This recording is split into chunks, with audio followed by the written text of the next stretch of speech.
Hey there, race fans. Welcome to the Inside Line. I'm your host, Nathan Brown, along with my co-host here, Joey Barnes. We're here to talk about IndyCar's second stop on the schedule this past weekend at the Thermal Club. A lot to talk about here. Some positives, lots of maybe frustrating things that Joey and I are going to dive into here, whether we're talking on-track product, whether IndyCar should be there at all, the TV rating that was announced yesterday. We're talking here on 11 o'clock Eastern on Wednesday morning.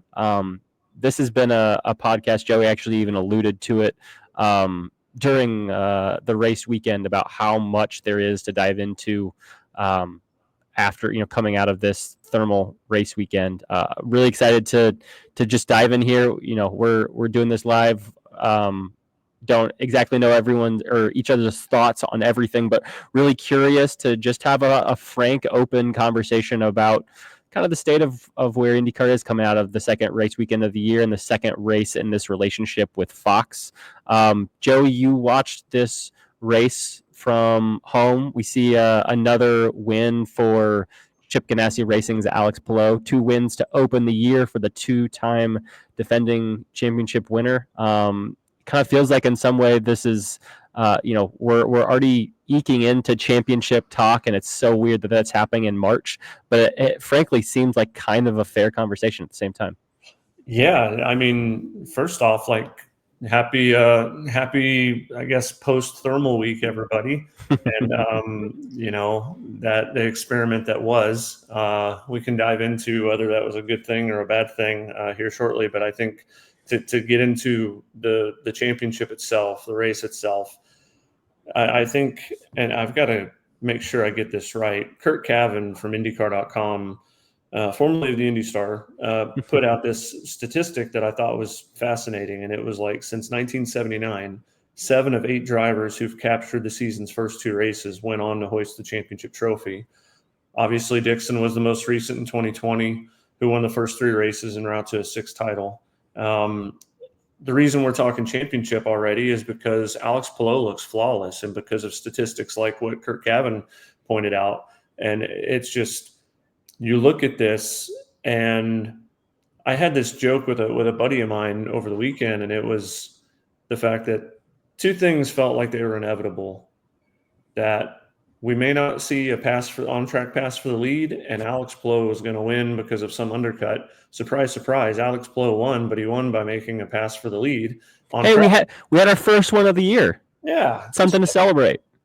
So it's wild to see, and I think it was pointed out by you before we jumped on, because I was curious about it.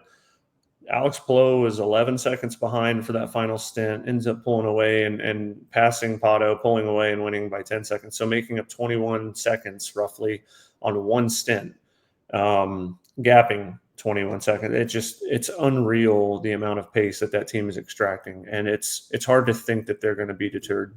Yeah, it's the tough thing for his competitors. And, I talked to, a handful of drivers and some team owners and managers after the race. And I feel weird doing it. I mean, the funniest instance of this was that we actually ended the last episode coming out of St. Pete talking about Joseph Newgarden's reaction to Bob Pockrass from Fox Sports' question at the press conference to cap the St. Pete week about, how are you guys going to catch Alex Palou? And it was race 1. I felt personally like that was maybe a little early, but Joseph's reaction and his visceral, almost kind of like frustration and sarcasm that came from that was funny. And that conversation seeped a little bit into our bullpen interviews with Alex Palou in particular. Alex had seen that video that Bob posted a couple days after St. Pete, and we asked him, do you feel like you're getting in drivers' heads?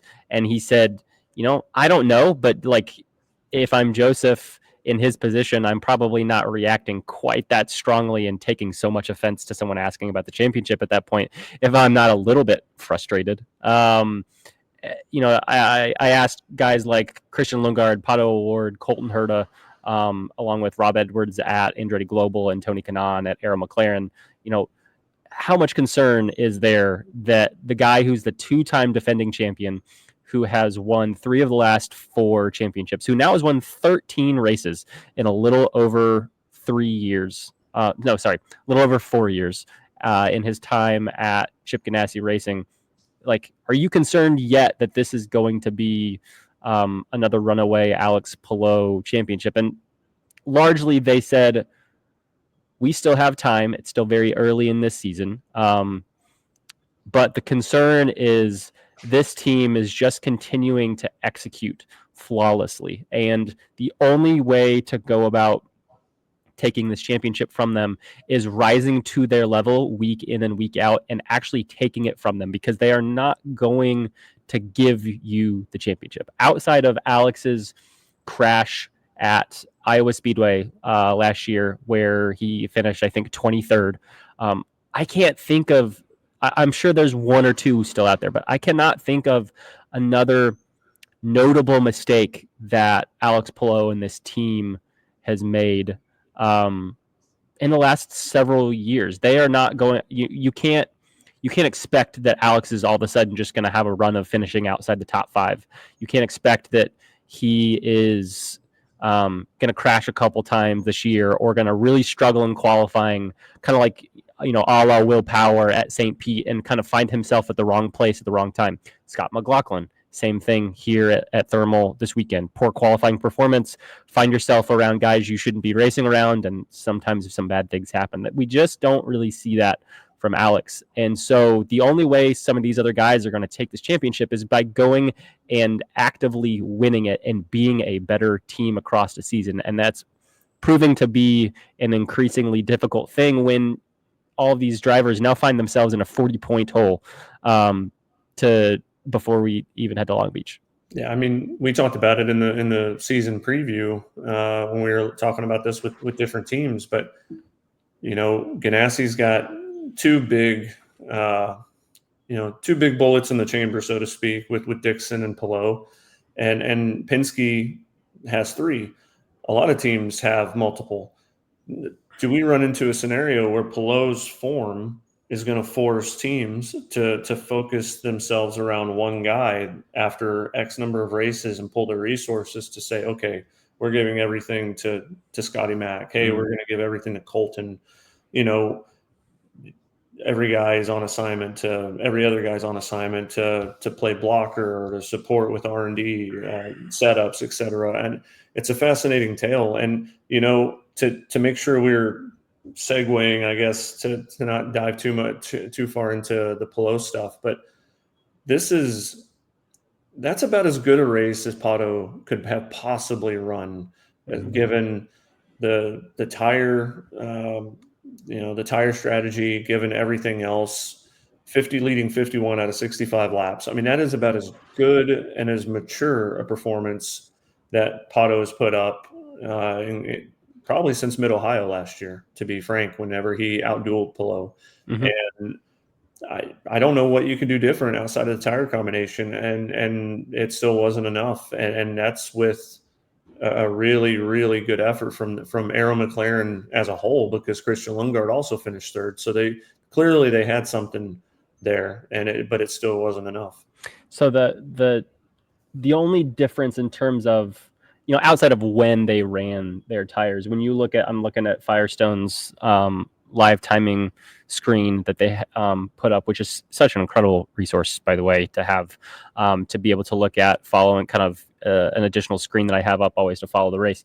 So the only difference over their 4 stints, Alex started the race on used reds and then also used 2 sets of new primaries before finishing the race on his new reds. Pato starts on new reds and then runs 3 stints to close out the race on new primary tires. Why? The thing I want to know is, did they not have a set of used reds that could have lasted them enough? Or did they not think that used reds would have lasted more than a couple laps?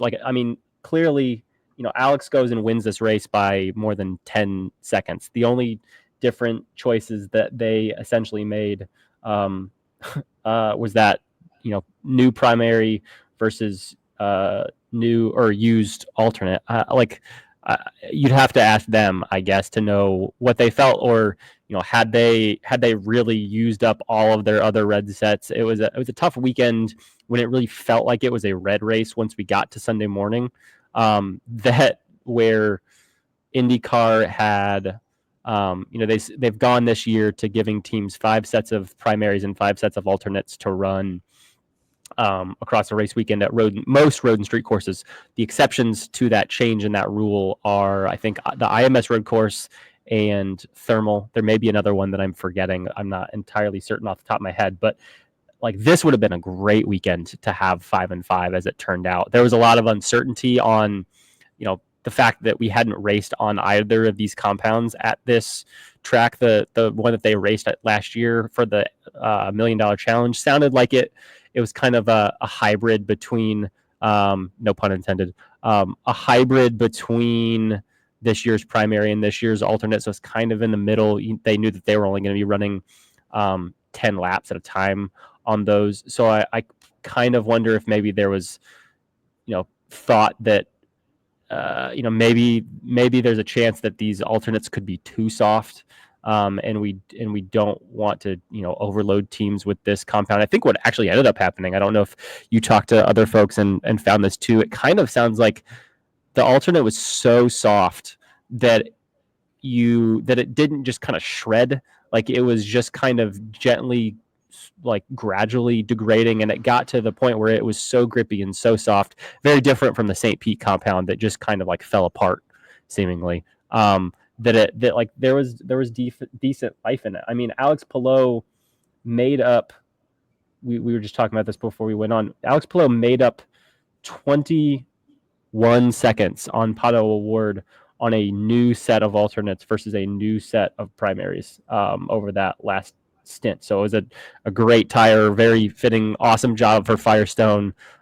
This is now 2 races that we've seen a little bit better discrepancy, I think, between the tire compounds, which was something that was, I think, sorely missing last year, in part because of the delay in the rollout of the hybrid. But that to me felt like it was the story of the race from an on-track standpoint, about how much strategy and what tires you had available to you and what you were willing to do and roll the dice on with tires.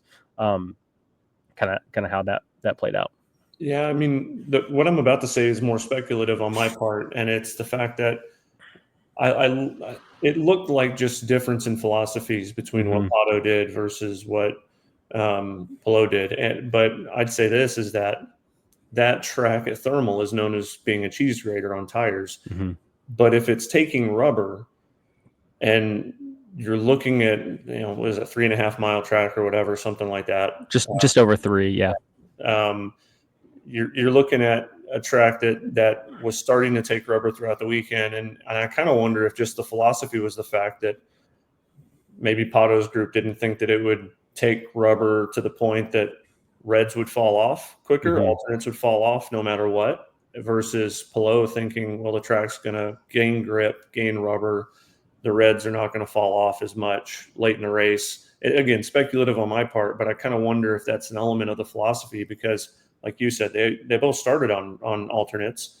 One went to primaries for the rest of the race, and the other one didn't. And it's interesting, because if that's the case, and that's something that plays a factor moving forward at a lot of these different venues that we go to, that's going to really shake up a lot of the strategies to make the racing, I think, a lot more enhanced than maybe what we expected. Because the one thing that does hinder this car in particular at road and street courses is the fact that the hybrid is so much heavier, and it's limiting how much guys can attack.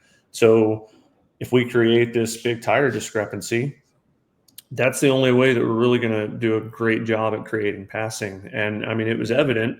I know it didn't get touched on too much by the broadcast, but Will Power going from 21st to 6th, Graham Rahal moved up the field quite well. There was gainers in the field, and some of that was obviously strategy, but some of it was just the fact that tire management was key, and some guys were on the wrong compound at the wrong time.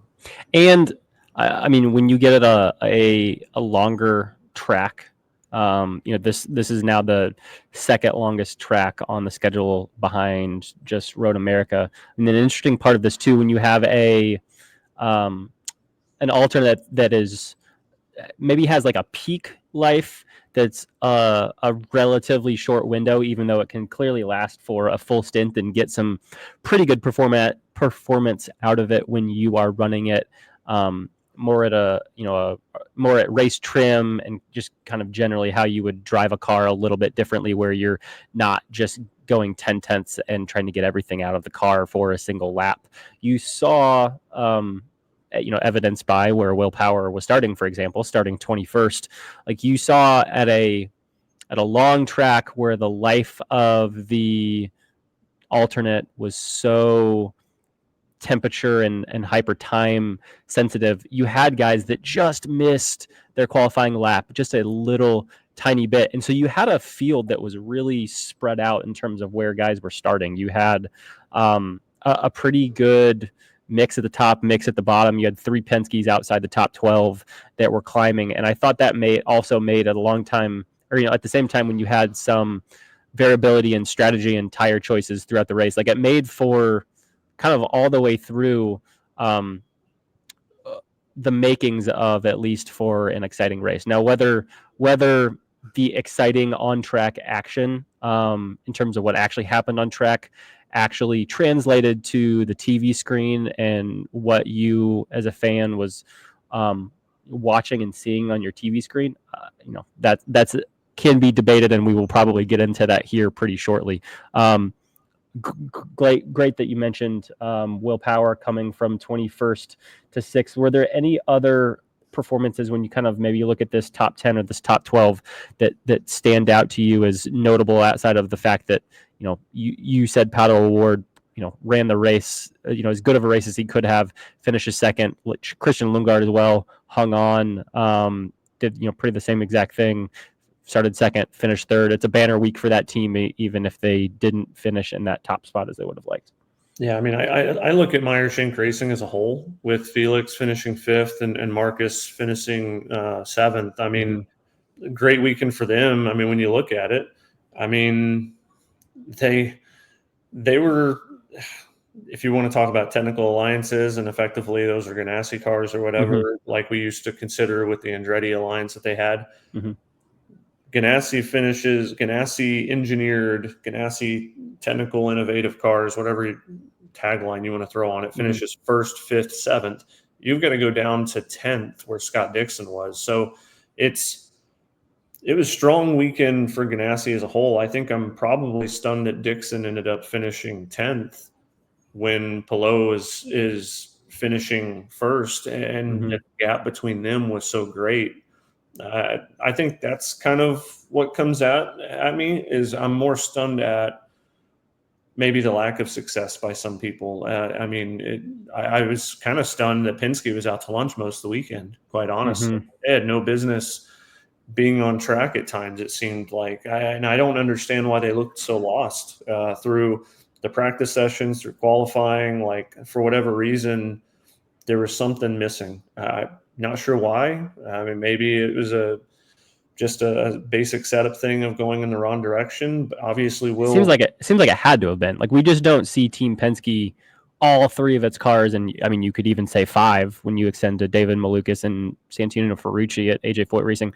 We don't see Ganassi or Team Penske out to lunch for a weekend, throughout the entirety of it, and not just for Friday practice, not rolling up the truck wrong, but like just so completely out of the conversation throughout an entire weekend. I can't remember the last time it happened for Team Penske, and that I really feel like has been the separating element between a team like a Penske or Ganassi and a team like Arrow McLaren or Andretti. There will be in recent years a weekend or two where those other 2 teams I mentioned are just frankly not competitive. Portland comes to mind for Arrow McLaren is one of the most recent examples. And that is what has, I feel like, consistently separated those teams from being able to contend for and win championships. You can get into other things like poor strategy calls or botched pit stops, things that are still crept up and really hurt Colton Herta, for example, at St. Pete, where he should have been in the top 5 easily, instead finishes 16th and loses some precious points. But like, those are the things that we just don't really ever see out of Penske, and that we're used to maybe once or twice a year seeing out of an Arrow McLaren and out of a Chip Ganassi Racing. And it's got an effect on where the points are right now. Like, there is, if you haven't already looked at it yet, what do you imagine the top ranked in points Penske driver is after 2 races? I can see it right now, actually, and it's stunning, is the fact that Joseph is P7 right now. Yeah, it's wild. Yeah, I mean, McLaughlin is 10th, and you've got Will in 14th. Obviously, he had the opening lap crash at St. Pete he's having to overcome. But the fact that Christian Lundgaard, 2 races with Arrow McLaren, is 4th. That's stunning. Andretti's being incredibly consistent. Yeah.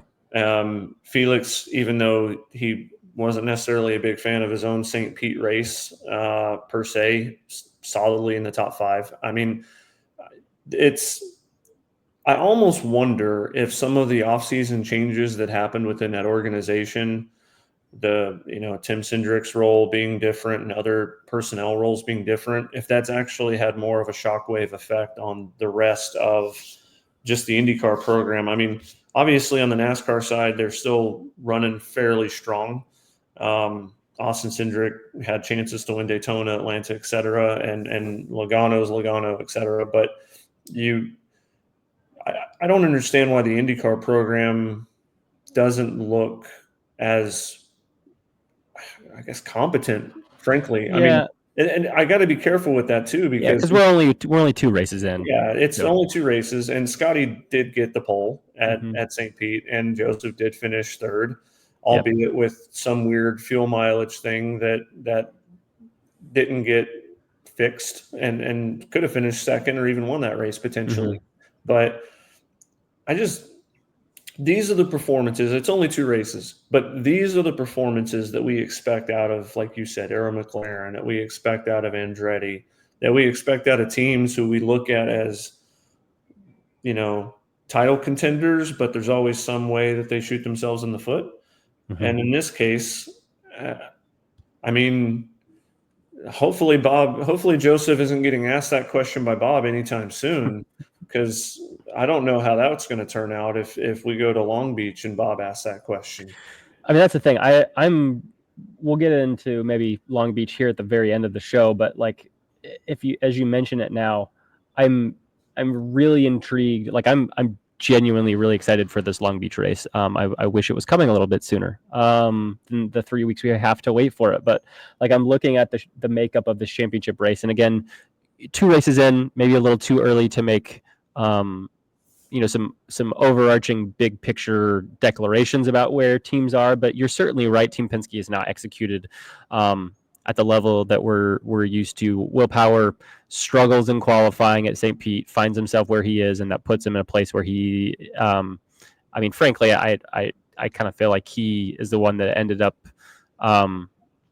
as the instigator in that crash. But you've got a massive accordion effect that probably has something to do with that when you're starting back at wherever he was, 14th or 15th in that race. So that can happen. Scott McLaughlin had a great opportunity and just completely rolled the dice the wrong way as a team as they were making their tire strategy for St. Pete, and finishes 4th.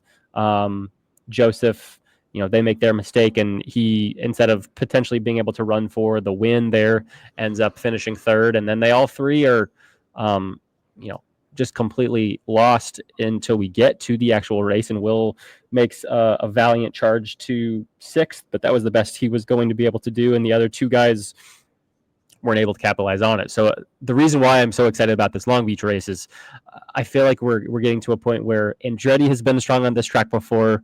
Scott Dixon has been, and Chip Ganassi Racing have been strong at this track before. Dixon won here a year ago as the defending race winner. Team Penske has won at this track before. Joseph, I think, won. He's won at least once, if not a couple times here. Colton's won here recently. Dixon's won here recently.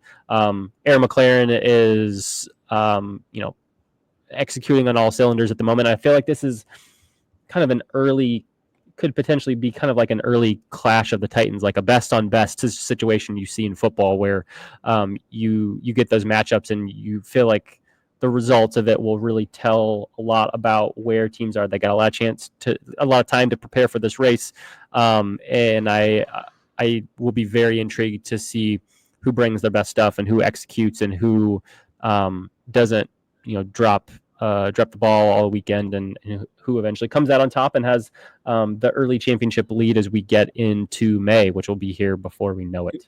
But I guess two things I want to make sure to touch on before, and one of those is going to segue into the very next thing.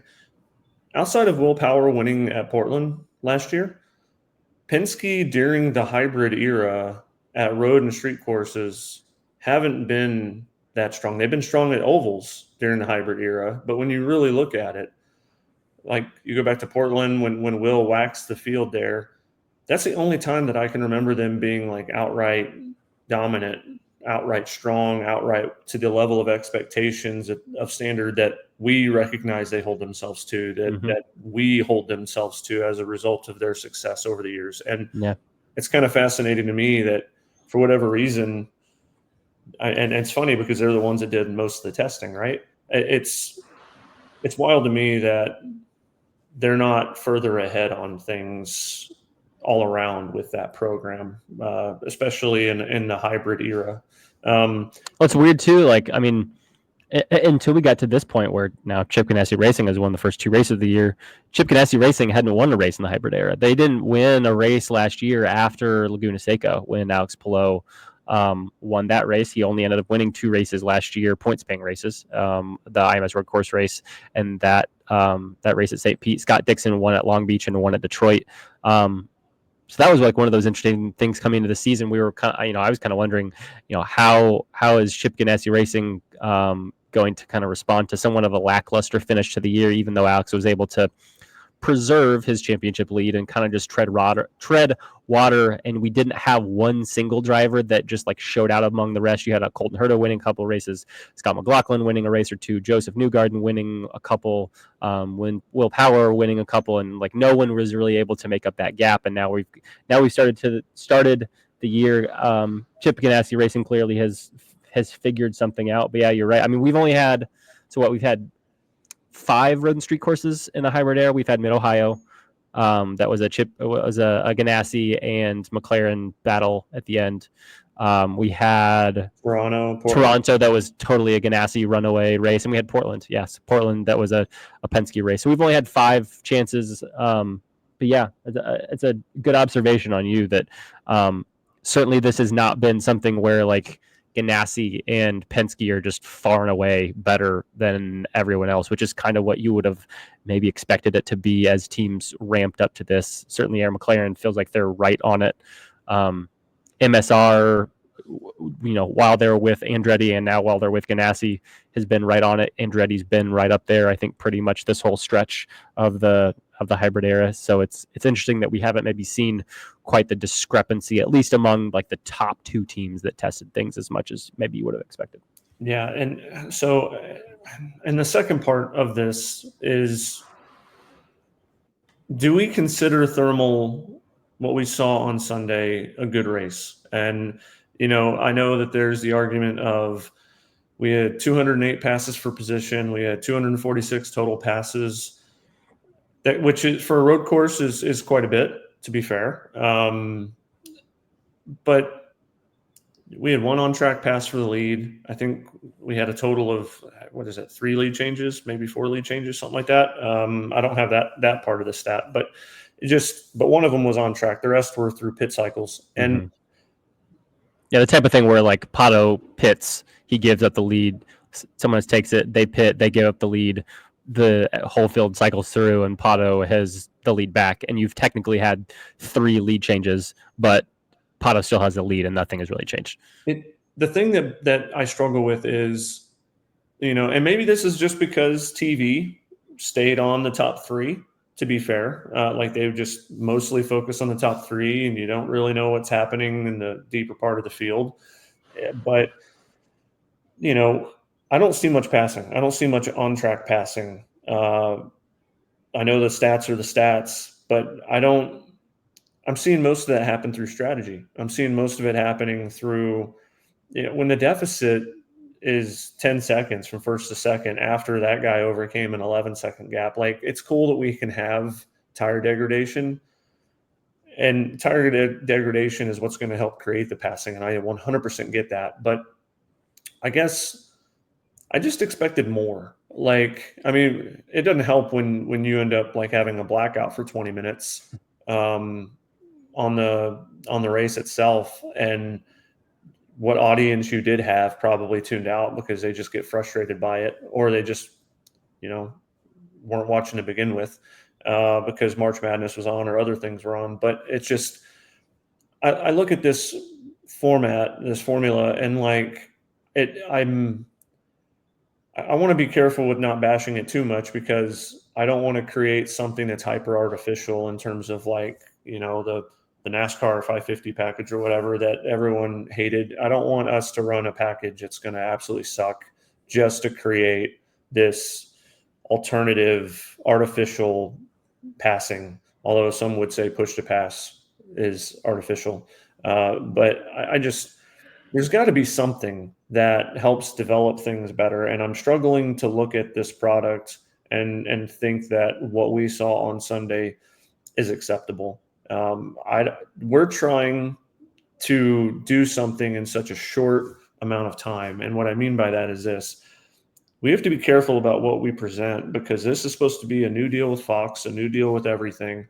There's a finite amount of time to actually capture people's attention. And oh, by the way, this is St. Pete, 2 weeks off, Thermal, 2 weeks off, Long Beach, 2 weeks off, Barber. And then we get into the meat of everything. Yeah. And so there's only a handful of tries for Fox to refine their product when it comes to graphic packages, when it comes to the timing and scoring, when it comes to all these storytelling ideas and trying to do the buildup into May. You've only got a finite window to actually capture those people. And clearly we go from a 1.4 to 750,000 people or something. Not even that, 704,000. Yeah, but you've got to figure out a way to create something. I don't want artificial cautions. I don't want phantom cautions. And everybody's wanting to say, well, a new car. You've got to figure out a way to engage people now. You can't wait for the new car to engage people. You have to figure out a way to engage with them now. Otherwise, there's not going to be enough fans that are going to stick around to give a crap about a new car. Is the Fox deal even going to still be a thing when we're talking about the new car? Because the contract length of this versus when we're expecting a new car to come out, the window of that are on totally different wavelengths right now. There's just got to be something better. And I didn't necessarily see a good on-track product. I'm sure it was fun for drivers behind the wheel. It's also no secret that I absolutely just hate Thermal as a points race.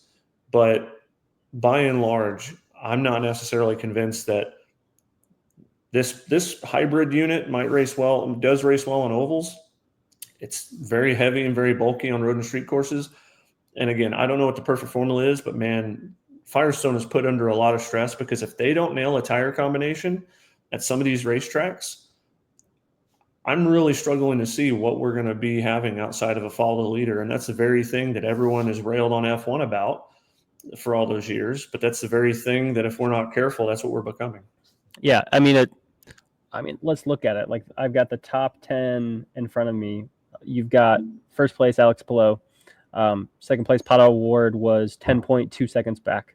Third place, Christian Lundgaard, 22.7 seconds back. Fourth place, Colton Herta was 35 seconds. Your fourth place finisher was 35 seconds off the lead. Felix Rosenquist was within about a half second of him.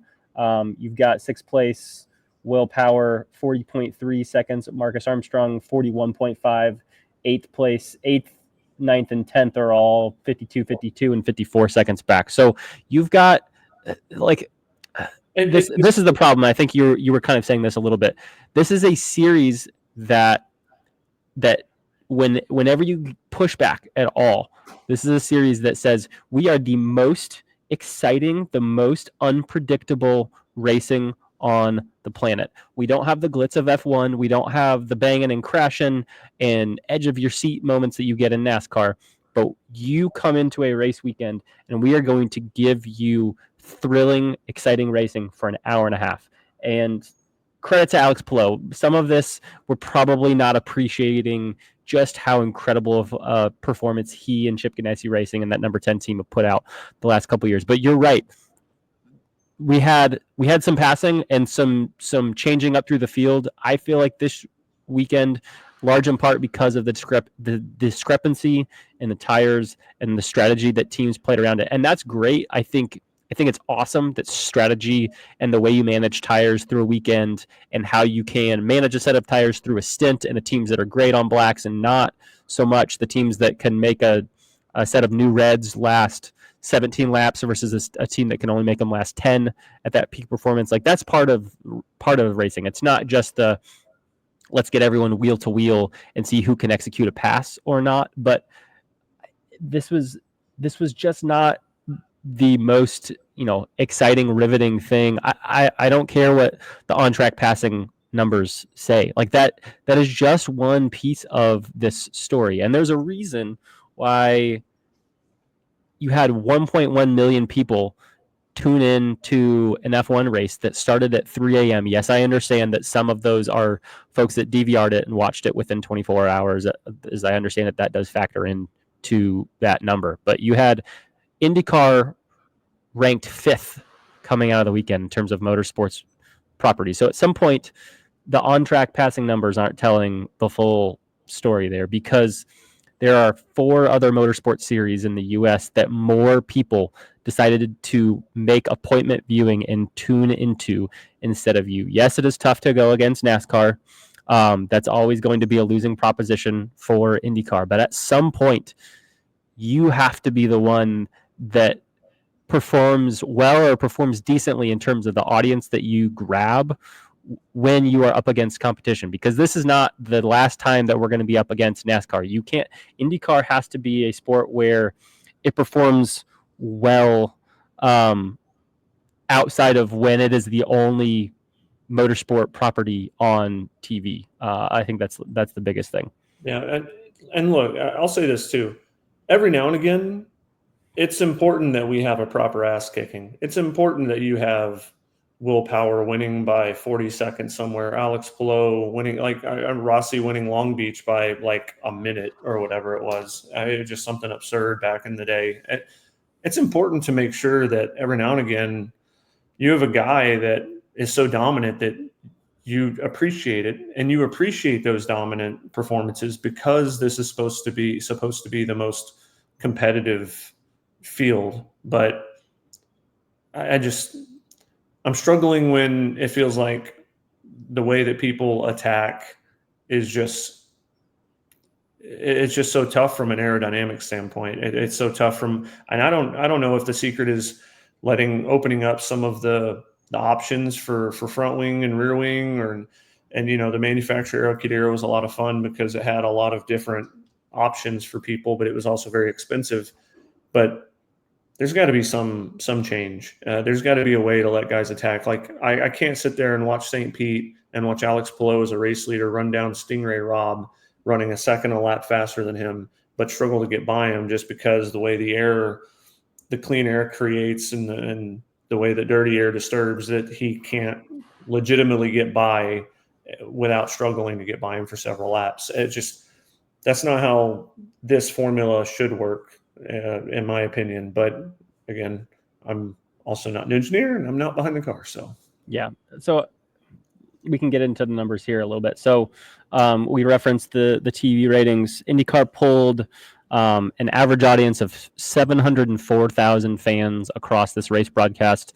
That number peaked at 829,000 in that 15-minute window that was kind of right around essentially where Palou was going from hunting down Pato, passing Pato, and then ended up running away and winning this race.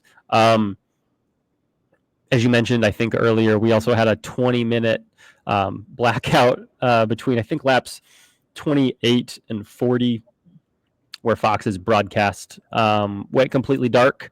As I understand it, it was a combination. It was a tripped breaker in the production truck that was caused by a combination of just like the very hot temperatures that we had in Southern California this weekend. I think the race temperatures were somewhere in the low 90s, along with the fact that this is a new truck that was purchased this offseason at the wishes of both IndyCar, Penske Entertainment, and Fox to help elevate the presentation of the broadcast in terms of the resolution that this broadcast could be broadcast in. So it sounds like some teething pains in this truck, which is really unfortunate, along with just not being able to function for whatever reason and not having the proper backstops to prevent something like that. So there are some folks that have pointed to, well, we had this 20-minute blackout. How do we not know that this played a heavy role into this low number? And I'm sure there were some folks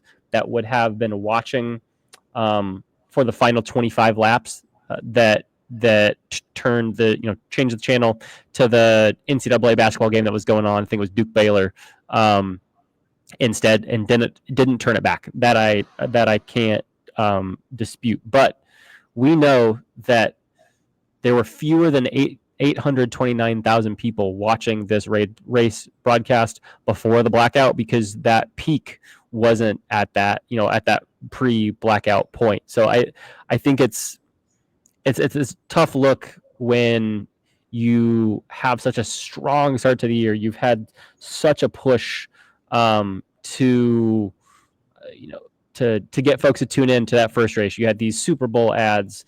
You did all these mailers. There's a big social media campaign, both from Fox and IndyCar, and largely successful. Although, again, I would like to point out, not a number that the series hasn't seen before in its season opener. Just, I think in 2022, there was somewhere over 1.4 million that watched St. Pete. So a strong, solid number, a good baseline to start the year off. And then you take 3 weeks off. Some of that because you don't have enough venues that you can run at in warm time. So you're kind of having to spread the schedule out. You would, just like you don't want to have 3 weeks between St. Pete and Thermal, and then 3 weeks between Thermal and Long Beach. You also really don't want to have 2 weeks between St. Pete and Thermal and 4 weeks between Thermal and Long Beach. Neither of those are really a winning proposition in either way. But I feel like this TV number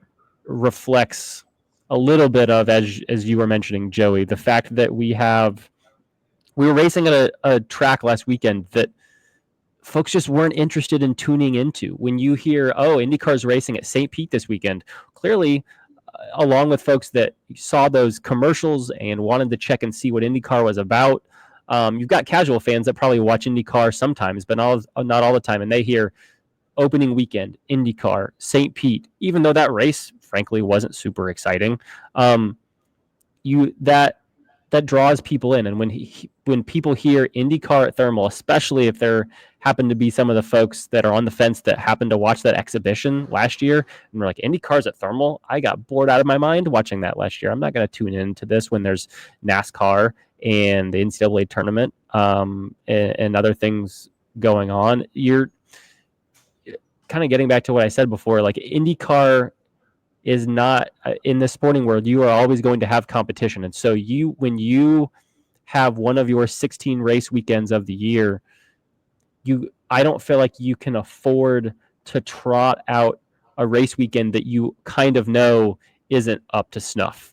You need to have, you're not going to have 17 Indy 500s. You're not going to have 17 Long Beaches, but you need to as close as possible. Every race on this calendar, I think, either needs to be one that fans are super psyched to go and watch in person, kind of, at a venue that maybe isn't super fantastic, a la like a Mid-Ohio, or you need to have a race that people are super pumped to watch on TV. Maybe it's not super well attended, a la like a Texas Motor Speedway.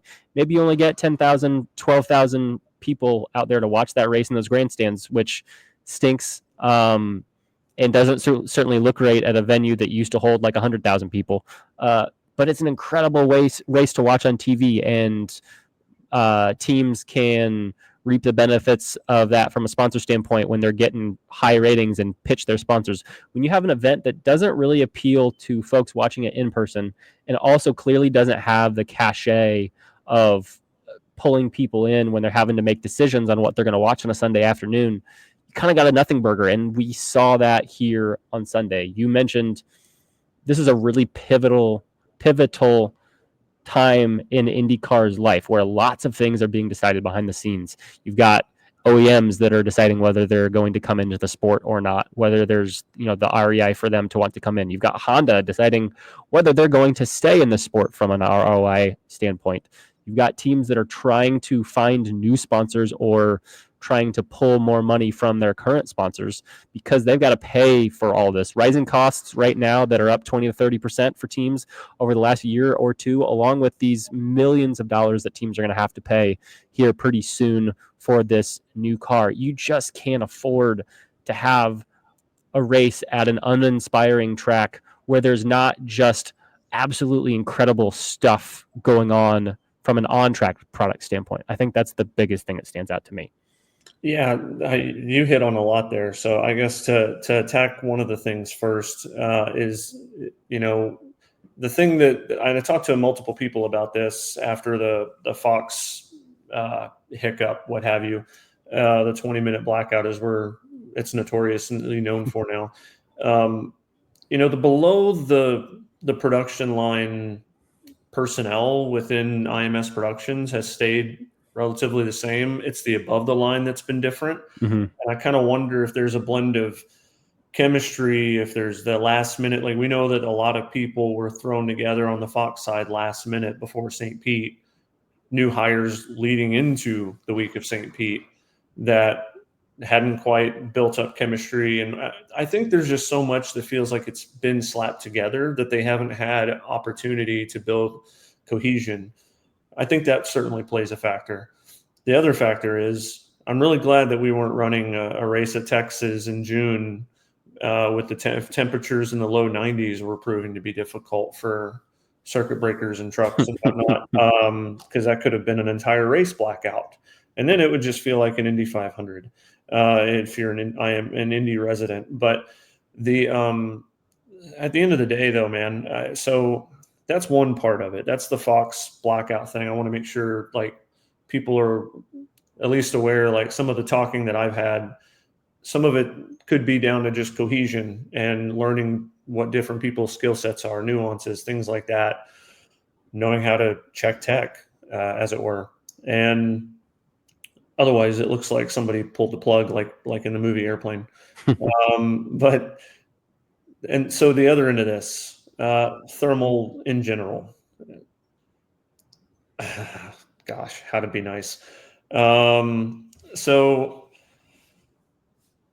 under no circumstances am I ever a believer that a place that you have to negotiate or have some sort of conversation when it comes to what is acceptable from a fan count perspective for being on the ground at a venue that is literally guarded by 4 walls and guard posts and everything else, for people to get into a compound that looks kind of like Disneyland. For all of the obstacles and the hoops that you have to jump through just to get fans there, and the fact that last year the first ticket price was like $2,000 before it was driven down dramatically, and then this year I heard that the number was like $495. I think it was $475 for a GA ticket. A kid's ticket was like $275, and then if I'm remembering right, I think the VIP package. So there was basically only 2 things. You could either be a GA ticket or you could be a VIP ticket for the weekend, and I think that was somewhere around $1,800 if memory serves me right. It's just anytime that you're up against things like that, and you're also talking about like the fact that we have to negotiate how many fans we're going to let into a place like this. I don't like that. period. I'm fan first and foremost. What you can give me with my eyes, right in front of my eyes, is what's going to be the most important thing. And I don't understand what the long-term value is this, because outside of Don Cusick being affiliated with Dreyer and Reinbold, I don't necessarily know that we've gone there for anything more than a sanctioning fee buy-in. I haven't seen these investors of the sport, and the different people I've talked to on different teams haven't seen it either. So, you want to test there for preseason, great. You want to run another exhibition race, great. But under no circumstances should a venue like that hold a points race. Every time that we've gone out there now, the last 2 times, I should say, because we've been out there multiple times, but last year's exhibition race, a lot of teams had their stuff tore up from sandstorms. I heard over the weekend, a few people got stuff torn up this past weekend by more sandstorms. Mm-hmm. And we're so concerned about costs with a new car and new everything else, but we're dishing out, we're forcing teams to dish out so much extra money because it's so difficult to get to a place like that. That weekend could cost people an extra $50,000 to $100,000. And if you do that on a regular basis, it gets really expensive for teams to even think about trying to delve into a new car. So it's a micro problem that leads to macro issues in that sense. And it's also not a track that you're learning almost anything that is applicable to any other track on the schedule. No, 100%. And I heard from a source, because obviously, like you said, I was watching this from home. It just, during the post-race celebrations, when they got Alex Palou and Christian Lundgaard and Pato on the podium, the announcer said something along the lines of, do you enjoy our new, post-race podium? And because last year we had milk crates for the drivers to stand on, and we spent $1,500 on it. It's like, you're a bunch of freaking millionaires. How do you only have $1,500 to spend on a podium? How does this not get opened up more? How do we not make this? To be clear, it was a stage that was probably elevated 2 or 3 feet off the ground with a backdrop. It was not extravagant. I mean, you're not going to get extravagant for $1,500. I don't know what they had to buy. That seems like something that IndyCar probably had on hand in a storage truck somewhere, because it was not anything that stood out to me as anything that was all that important or impressive, to be fair. And I'll say this too, though, to be fair to Thermal in this, despite the fact that I absolutely hate running races there. If this is supposed to be the building blocks of an origin story for this track that has no actual racing history prior to IndyCar going there, if this is supposed to be part of a pillar for them to eventually grow and become not just a club track, but we're going to try to outsource this, we're going to add grandstands, we're looking we see the market value in having fans here, and we want to expound on this, and we want to eventually be a track that can host 60,000 or 80,000 fans and become maybe hell, even 30,000. That would be a massive difference to what we saw this weekend. Right. But if they want to become like the California version of Road America, then be transparent with us and say something like that, because all this looks like is IndyCar going to a club track. And I think the thing that you have to be careful of, and part of the reason I get pissed off about going to Thermal, is this: it's a club track. It has declared itself as a club track. You are supposed to be, at one point, under the CART banner, you were a global series, reduced now to a North American series. There's a running joke that it's the 465 championship half the time, because the only thing that's ever paid attention to is anything that's in the Indianapolis Motor Speedway. If you're trying to get away from that, you don't get away from that by going and effectively going to a club track, because then people are going to start being like, oh, well, then you're nothing more than a club series with the Indy 500. It's also not a new media market. We're already in Long Beach. It's not like we don't have a race in Southern California. It'd be one thing, I think, if you were NASCAR, for example, that no longer has anything in that Southern California area that's trying to figure out a way to, how can we appeal to this area of the country? How can we pull some fans in? Obviously 5,000 is not a whole lot, but how can we have a presence here? IndyCar's in Long Beach in 3 weeks. That doesn't solve that problem either. So I guess just to finish this thought, and then we can talk about little suggestions that could be fun for replacements. But I don't understand, or the thing that looks, the optics to me is the best way to say it, because I'm over here like getting too hyper excited and fixated on being upset about this. But when you go to a club track, how does it not, the Indy 500, by every margin that we look at racing, some would argue 24-hour Le Mans, some would argue, Daytona 500 if you love tin tops. Some would look at Monaco if you live on the other side of the pond. For a lot of us, the Indy 500 is the greatest race in the world. It is 100% unequivocally the greatest race in the world. And the numbers that they get for that race are effectively on par with what F1 race weekends can be, to be completely fair. But in the presentation for those, and they get that 22, 21, 24 times, whatever the number is for F1 races now. How do you not look at this and go, we're going to go run at a club track? And how does that not start to devalue what your biggest race is, what is widely regarded as the biggest race in the world? Because if you're going to a club track and you've got a guy beating fourth place by 35 or 40 seconds, and there's no one on-track pass for the lead, and there's the drone shots, there's no fans, there's no, hell, I don't even know if I saw people outside their villas on the balconies to watch the race. There's so much there that I'm concerned with. So that's my gripe with thermal. That's why I don't think it should be a points race. I want more. Racing should be for all, full stop. You should at least allow an opportunity for somebody to say no. You shouldn't let the 1% continue to dictate what the rest of people do, because guess what? The majority of people in this country and throughout the world, they live that on a daily basis, Monday through Friday, and they sure as hell don't want to experience that on a Sunday. Yeah. So we are, this is currently embargoed, but we are at least not live, so we can talk about this because it's going to go live in 3 minutes. There's been a post-race penalty that has arrived in my inbox just now.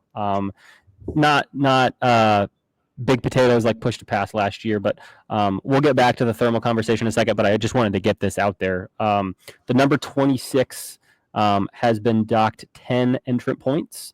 So to be clear, Colton Hurd has not lost 10 driver points, but the number 26 has lost 10 entrant points due to a violation of Rule 14.1.4, which essentially means they were reviewed in post-race technical inspection, and IndyCar discovered the team incorrectly attached the anti-intrusion plates on the aft leg of the front lower wishbones by using only one plate per side of the chassis instead of 2 plates per side, which were mandated in a Dallara bulletin. These safety intrusion plates were introduced following James Hinchcliffe's practice crash at the Indianapolis Motor Speedway in the 25 Indy 500.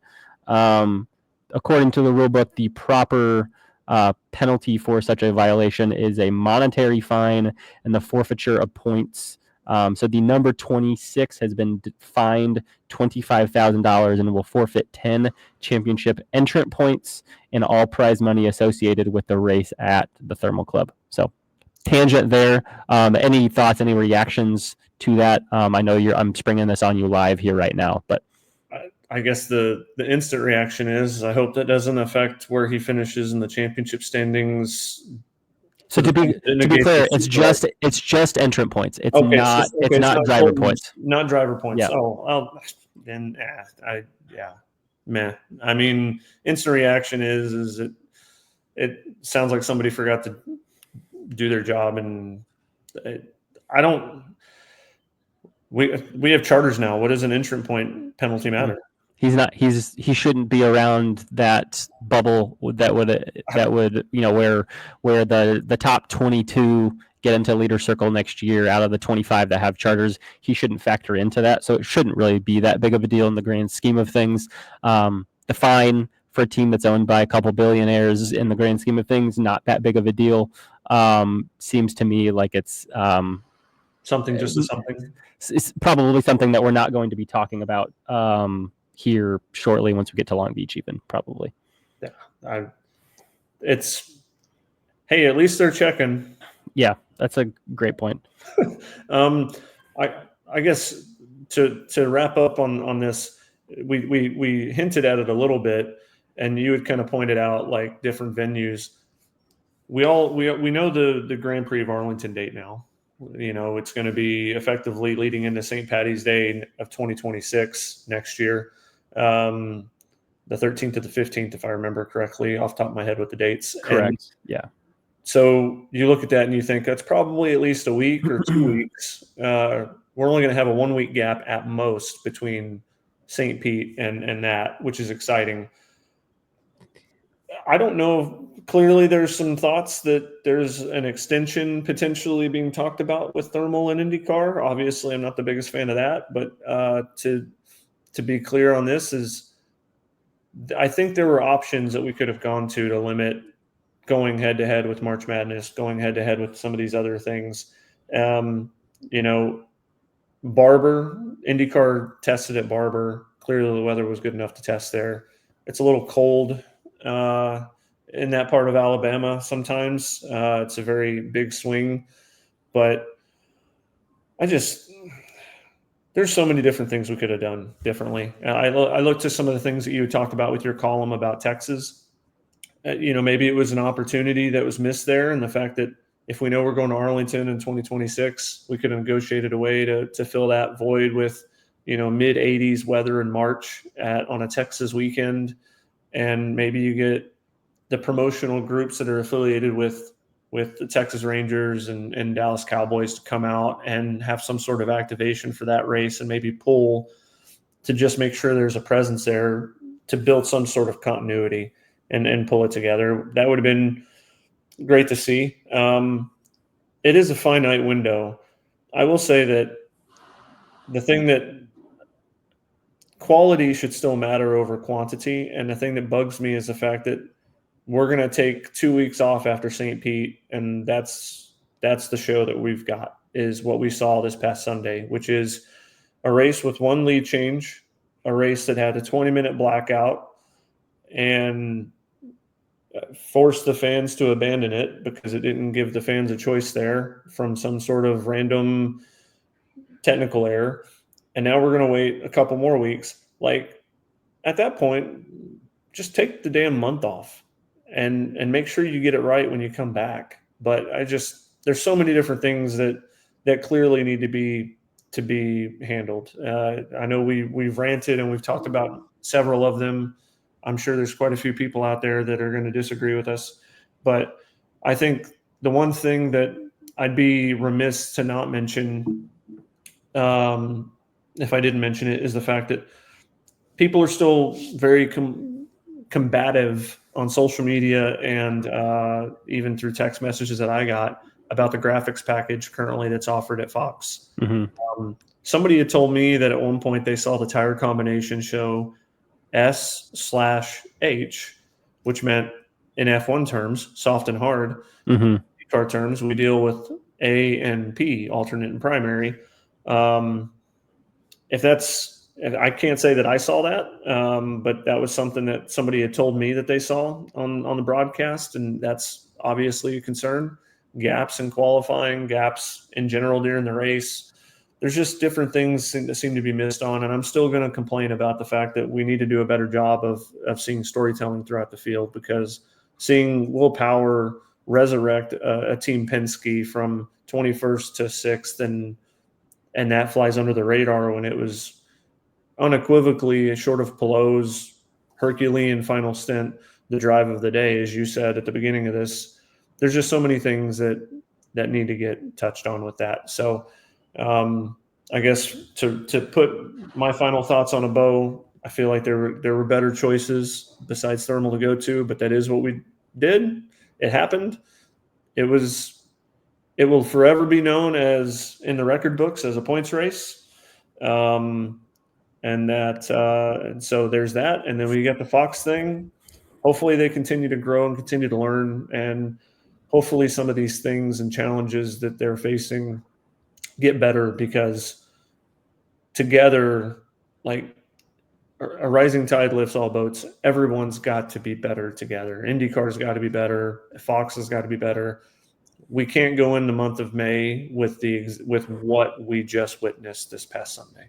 Yeah, I mean, the biggest thing for me, again, I think the on track product from purely a racing standpoint, it was okay. I mean, I, I would argue that the whole IndyCar is the best, most exciting racing in the world thing tends to get a little overblown, because I think we've had a lot of road and street course races as the either before the hybrid was introduced, when the car was too light for the tires we were running on. There were a lot of kind of duds, I would argue, there, and the hybrid area has been up and down in terms of on track excitement a little bit as teams have gotten used to this. I think this race, purely from a competitive standpoint, was okay. But when it is also run at a track where you put a really rough couple hours of TV on last year that wasn't exciting, that wasn't riveting, that wasn't thrilling, that I appreciate IndyCar taking a chance and experimenting on something to get itself out there and not have a 6-week break from being on TV. Just didn't work. When you roll back to that track and there's no, it just doesn't hold a level of importance that can draw fans in when you've got NASCAR racing at one of the most exciting mid-size ovals that it races at in Homestead, a track that I think a lot of people think is going to be hosting the finale next year. You've got the NCAA tournament game. You can't have duds. You can't have placeholders on this schedule anymore. This is, I think, I'm guessing we will not be back here next year. And that essentially makes this event a placeholder. It was a placeholder last year where it wasn't a points race, but it was an event that was put on so that IndyCar didn't take 6 weeks off between the first race of the year and the second one. And it feels every bit a placeholder again this year, a bridge to getting to where we can finally have Arlington on the calendar. Arlington, as you mentioned, is going to be March 13th through the 15th next year. We would imagine that St. Pete is probably either the weekend directly before it or 2 weekends before it to kick off March. And you've got a really solid short gap between races 1 and race 2, which is something that IndyCar has not had for a long time outside of 2021 and that kind of still pseudo pandemic challenged schedule that it had put together that was that didn't start until mid-April. So like this event feels like something that was like we need 17 races and we need a race in late March between St. Pete and Long Beach. So this is something that we'll have to do. And I come back to the point, I don't think as a series you can, when you only, it's not like the NFL is a league where, each single team plays 17 times a year, but you're putting hundreds of games on TV, and you're going to have a dud every once in a while. Even Formula One, where you have 24 races a year, or NASCAR Cup Series, where you've got, is it 36 or 38 times that they run now? Like, you only have so many opportunities. You are completely dark for 6 months of the year. And during this part of the spring, you only are on 3 weekends out of the first 9. If you start with St. Pete and you go until the weekend before Barber, there are 9 weekends, and IndyCar is only racing on 3 of them.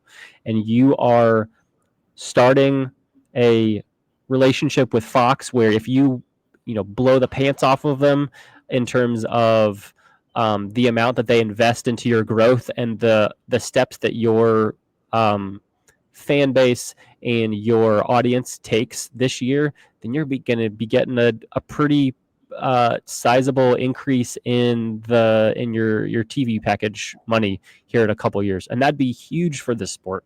If some of that can flow down to these teams, and you start to get to have the effect of holding a charter being even something that's a fraction of what it is in NASCAR, that can start to make a big difference in this sport. But you've got this really short window where Fox is going to decide whether this is something that they want to pursue again. Everyone believes this is about a 3-year deal, more than likely. Those deals for renewals start getting talked about seriously before that second season is done with. And if that's when talks are starting between the two sides, there are talks that are happening inside those sides, so inside Fox, well before that. So again, I don't think this is a make or break thing, but I just go back to the fact that you have a finite number of times as a sport that is one that is trying so desperately to grow that you just can't really afford to have missteps. And if we knew that you were either facing running this weekend of the NCAA tournament, potentially up against NASCAR, or having a 4-week break, I think you probably have to run. But then I would just argue you've got to be at a place that intrigues people and makes them want to tune in instead of other things. IndyCar's got to get to a point where there are more people that are choosing to watch it instead of watching something else. It can't be just, we're going to tune into IndyCar because it's the only thing on TV, or the only thing on Fox. There's going to be some dead periods in the summer where that's the case, and that's great. But that's a tough thing in the spring, and you're going to run into that every single spring. You referenced what could we have done instead of thermal? So this is something I think is important. I don't want to just complain about IndyCar running at thermal without offering a couple solutions. So that piece that you referenced that I published this morning was kind of a column, an insider and analysis type piece in there. At the end, I propose when IndyCar was in talks with Texas Motor Speedway at the late summer 2023, realizing that the prospect of running there in 2024 wasn't going to be possible, or wasn't something that either sides were willing to budge on and give in, and there wasn't a compromise to be struck there. In your IndyCar, and you're looking down the road and you're realizing, man, not only are we going to lose an early season race in 2024, but this Arlington thing that's a secret that's been operating in the background that we're not going to have done until 2026, we're still going to have this gap. You have two options. You can look at thermal and be like, well, we can do something with thermal for a couple times, and that's easy. That's a simple Band-Aid that we can put on the spring part of the schedule, which is clearly what has happened.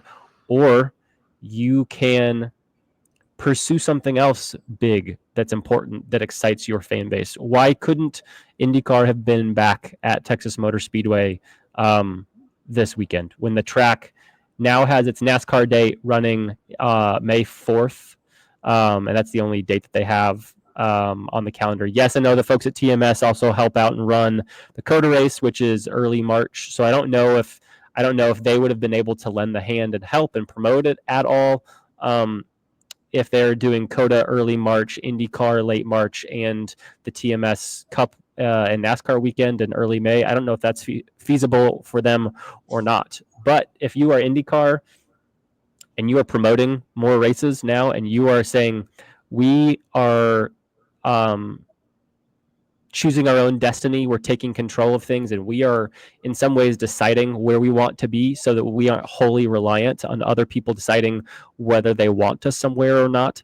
Why didn't you decide, hey, folks that are helping get this Arlington thing off the ground, I want you to help aid the TMS folks and help have IndyCar have a race here in this market again, with the idea that, yes, an IndyCar race at Texas Motor Speedway in the spring is not going to be a long-term thing, but could you have a race at Texas Motor Speedway in August, which I think are probably around where the folks at TMS were wanting IndyCar to have a race, at a time where the schedule was just so jam-packed in 2024 because of the Olympics, and probably wasn't going to be super duper easy to fit in 2025 with how much we have pushed into the end of the season. Why couldn't there have been some sort of a look into having a spring race this year and maybe a late summer race in the future down the line, where you've got 5 months of separation between the Arlington Grand Prix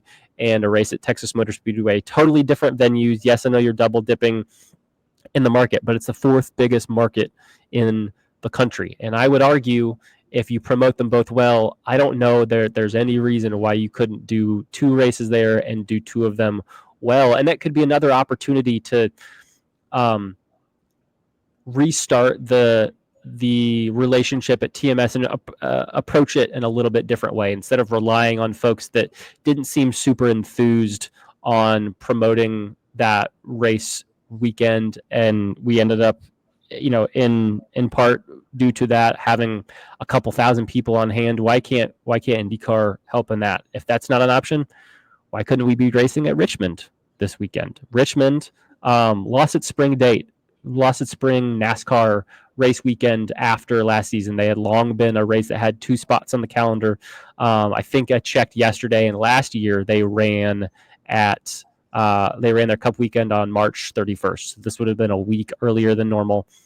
Temperatures, I just looked in Richmond around this time of the year. Highs are in the high 50s, mid 60s, sometimes even the 70s. Like, reasonable weather to be able to run an IndyCar race. That's a track that had signed a multi-year deal with you before the pandemic, and that fell off the calendar. I don't understand. And again, I know that there's a lot going on in the background, that the folks at Penske Entertainment are juggling and have lots of projects in the air. They're promoting a ton of races, a lot more than Holman and Company did before. They're trying to get this new car off the ground. They've got a really big hand in some really big race projects between Arlington and Nashville, and obviously the massive role they play in Detroit and in Long Beach, taking over that race and everything that goes into a race sport. But I think this was the easy way out, and I just think that there could have been other things that could have been done in a situation like this, and I just would have loved to see taking a chance in a different way, a la let's promote a race at Richmond ourselves instead of trying to roll the dice on thermal being somewhat okay in the way it was received by our fan base, which has clearly not been the case. Yeah, I mean, I don't disagree in anything. I think the only thing that I would have probably said is, are there other tracks that we could have looked at exploring that are on the West Coast? Are there other tracks outside of thermal? Are there other tracks? I mean, I know NASCAR hits on Homestead early. They hit on Phoenix early. They hit on a lot of different places early. But at some point, you just gotta do it. And granted, to your point, and I think it's important to mention, IndyCar did take a chance. Thermal was a risk. To me, it looked like an obvious non-hot, like, how do I say that? It looked like a risk that we all knew was doomed from the start. It didn't look like it was a very smart move. Granted, we don't look at the books. We don't know how much is in the red, how much is in the black. But at least they took a risk. I appreciate them for taking a risk. It was a fun experiment. That's all it should be. Yeah. I can't imagine this happens because I think Arlington fixes this in some ways, although I have to go back and check and see and remind myself when Long Beach is on the schedule. I think the big key next year to the springtime now is getting this Mexico race. I've got a story that I'd hope to get up here in the next couple days, kind of about some early things on the 2026 schedule. But briefly, we'll touch on. I get the sense from talking to Mark Miles at St. Pete. We had about an hour sit down and talked about a variety of things, but one of those was Mexico, and it sounds like Mexico is presumed to be all but a sure thing to end up on the schedule next year. So, from the looks of it, you'll have St. Pete and either go directly into Arlington or have maybe a week off. I think then the hope is maybe you have no more than 2 off weekends before you go to Mexico City, and then you maybe have an off weekend at max 2, and then you go to Long Beach, and then probably have either you go straight from Long Beach to Barber, or you have an off weekend between Long Beach and Barber. And then at that point, you will have had 5 races essentially in 2 months, which is just such a big difference between the 3 that they will have had in a 9-week span. So technically only 2 races in 2 months, or 3 in 2 months plus a week. So I think that's the hope, and that's why I think as long as Mexico City lands on the calendar, I can't imagine we're back at Thermal for anything other than a preseason test. And I even had some paddock folks emphasize to me this weekend that as unfun as it is for teams to travel to Sebring and the let's say amenities around that track, it proves as a pretty decent testing ground from a street course perspective. That teams, even though they've been going there multiple times a year in some cases for years upon years upon years, and we've been running this same car for years upon years upon years in lots of ways, teams still get something out of that every single year. And going to Thermal, a track layout that is just so different than anything else on the calendar, with so much high-speed stuff, so many S's and squiggly parts to the track. It's just not very comparable to anything else on the schedule, and I don't know that it would make for a great fit for a test track, because if you are teams that are having to pay drivers to drive 2 or 3 days just to get to the track with all of your transporters, and then do that same trip back, and all the hotels it takes to be in that out in that area, I can say for one, it is very expensive to find a hotel in the Palm Springs area in February or March. I was out in Riverside driving an hour and 20 minutes to the track every single day this weekend because things were so expensive.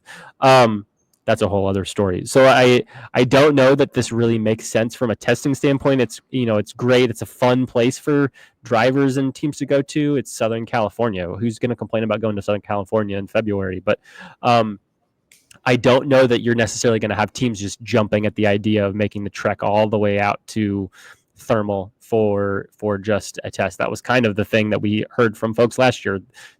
Teams weren't super thrilled shelling out all of this money to just go here and have an exhibition when there were no points or winnings or much of anything on the line behind the $1 million challenge that really just paid out $500,000 to the winning team. So I don't know what we're going to have with Thermal beyond this weekend. I might be a little surprised to see us go back in some way next year, but I've been surprised before, and I guess we'll just have to see how that shakes out. Yeah. So I think we'll leave it there. There's a lot more to dive into here in podcasts in the coming weeks. We've got things on the new car. As I mentioned, there's maybe some early 2026 schedule stuff we can dive into. This championship is going to start rounding into form. We'll have the IMS Open test here in a month or so. Hope to bring you a separate podcast where we can kind of really start to dive into the Indy 500 maybe after that Open test. We'll have our next episode here in 3 weeks coming out of Long Beach. We'll be 3 races into the season. We'll have to see if we have a Scott Dixon-like start to the year for Alex Palou, if he finds a way to win the first 3 races of the year. I kind of doubt that. I imagine we will have another driver win. Frankly, I'm gonna kind of guess that we probably have another team that wins this year for the first time, whether it's Andretti, Penske, or McLaren. In fact, if someone made a bet on that, if I had to take, say, Dixon, Palou, or the field, I think I'd probably lean towards the field. But it's a tough time right now to bet against Alex Palou. We'll have to see how all of that shakes out. But until then, those of you who listened, thanks so much for tuning in to an episode of the Inside Line. Joe and I really appreciate it. We've really enjoyed getting this revamped edition of this podcast off the ground. If you have any ideas for segments or guests or topics you want us to touch on, thoughts or ideas, constructive criticism, we're not afraid to take any of that. So, send us a DM on Twitter, comment in the replies to us posting this. You obviously can go on YouTube and watch this there, along with Apple and Spotify and IndyStar.com. We hope you're enjoying this as much as we are, getting to chat about IndyCar together and go on rants and tangents and share our thoughts in a in a platform that lets us get a chance to be a little bit more open and honest and have thoughtful conversations. This has been really fun, and hope you continue to stay along with us.